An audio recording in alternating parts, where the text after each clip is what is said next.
सब। आशा करती हूँ आप सब अच्छे होंगे, स्वस्थ होंगे। स्वागत है आपका इस कक्षा में। आगे आज हम पढ़ते हैं हिंदी का पाठ 9, सूर्योदय का देश जापान। क्या तुम जानते हो कि जापान को सूर्योदय का देश क्यों कहा जाता है? कारण ये है कि जापान दुनिया के सबसे पूर्वी भाग में है और इसलिए सबसे पहले पूर्व दिशा में उगते सूर्य के दर्शन जापान के लोग ही करते हैं। जापान अपने प्राकृतिक सौंदर्य के लिए भी विख्यात है। जापान छोटे छोटे द्वीपों से बना देश है जो चारों ओर से समुद्र से घिरा है। यहाँ कई सारे पर्वत हैं जिनमें फूजी नाम का पर्वत सबसे बड़ा है। जापानी इसकी पूजा भी करते हैं। टोक्यो नाम का शहर जापान की राजधानी है। टोक्यो की गिनती संसार के प्रमुख नगरों में की जाती है। यह एक अत्यंत घनी आबादी वाला शहर है। टोक्यो में उद्योग धंधों और कारखानों का जाल बिछा है। जापान में हुई औद्योगिक क्रांति ने इसे संसार के समृद्ध देशों की पंक्ति में स्थान दिया है। यह एशिया महाद्वीप का सबसे पहला विकसित देश है। जापान के लोग बहुत ही परिश्रमी हैं। किसान हो या श्रमिक, विद्यार्थी हो या कामगार, सभी अपने काम को बड़ी लगन से करते हैं। इसी कारण सफलता उनके कदम चूम रही है। वहां के कल कारखानों में कभी भी कोई आदमी खाली दिखाई नहीं देता। सभी अपनी अपनी मशीनों पर झुके अपने काम में व्यस्त ही दिखाई देते हैं। जापानी सुई से लेकर जहाज तक बनाने में सिद्धहस्त है।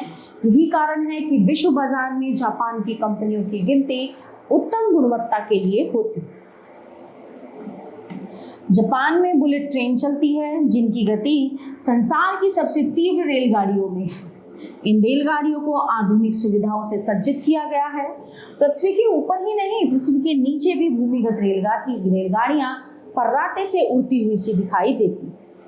शायद जापान में दुनिया के सबसे अधिक ज्वालामुखी हैं। यहाँ भूकंप भी बहुत आते हैं। इसी कारण यहाँ के मकान ईंट, पत्थरों और सीमेंट से नहीं बनाए जाते। वे जमीन से थोड़ा ऊपर लकड़ियों और मोटे गत्तों से बनते हैं। घरों की दीवारें मजबूत गत्तों से बनी होती हैं जिन्हें आवश्यकता के अनुसार इधर उधर खिसकाया जा सकता है। जापानी घरों की सुंदरता व साज सज्जा देखते ही बनती है। दीवारों पर की गई चित्रकारी बरबस ही मन मोह लेती है। चावल और मछली जापान के लोगों का सबसे प्रिय भोजन है।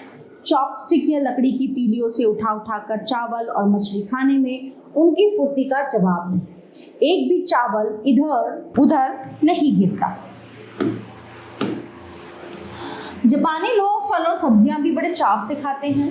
ग्रीन टी इनका प्रिय पेय है। प्रत्येक भोजन के बाद जापानी लोग चाय या कॉफी जरूर पीते हैं। जापानियों को अतिथि सत्कार करना भी खूब आता है। घर में आए मेहमानों का स्वागत झुक झुक कर किया जाता है। पारंपरिक तरीके से चाय सूप पिलाकर अतिथि का सत्कार किया जाता है। मेहमान के घर आने पर गुलदस्तों से घर को विशेष रूप से सजाया जाता है।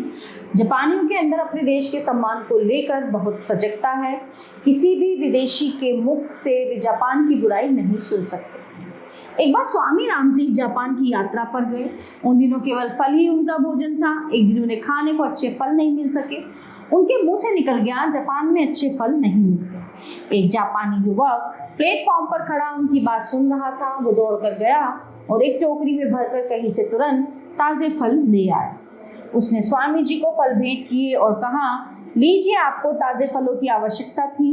मूल्य पूछने पर उसने पैसे नहीं लिए, बल्कि ये कहा, कृपया अपने देश जाकर किसी से ये मत कहिएगा कि जापान में अच्छे फल नहीं मिलते।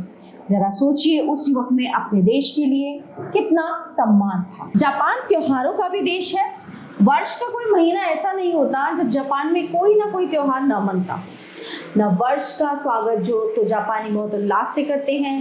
ये उत्सव पूरे सप्ताह चलता है। जापान फूलों का देश है। यहाँ विशेष प्रकार के फूल खिलने पर चेरी उत्सव मनाया जाता है। इस समय चेरी के वृक्षों पर सुंदर फूल खिलते होते हैं और वातावरण उनकी सुगंध से भरा होता है। जापान में 3 मार्च को गुड़ियों का त्योहार बड़ी धूमधाम से मनता है। ये मुख्य रूप से लड़कियों का त्योहार है। लड़कियां रंग बिरंगे कपड़ों में अपनी गुड़ियां लेकर मेले में जाती हैं। वहाँ सबसे सुंदर गुड़िया का चुनाव होता है और पुरस्कार भी दिया जाता है। 5 मई को यहाँ बाल दिवस का आयोजन होता है। इस दिन बच्चों को बहुत महत्व दिया जाता है। पूरा राष्ट्र से मिलजुल कर मनाता है। जापानियों की मेहनत, ईमानदारी, कार्यक्षमता और परिश्रम सचमुच सारे संसार के लिए अनुकरणीय है। प्यारे बच्चों, ये पाठ यहीं पे समाप्त होता है। आशा करती हूँ आपको अच्छे से समझ आया होगा। मिलते हैं अगली कक्षा में। धन्यवाद।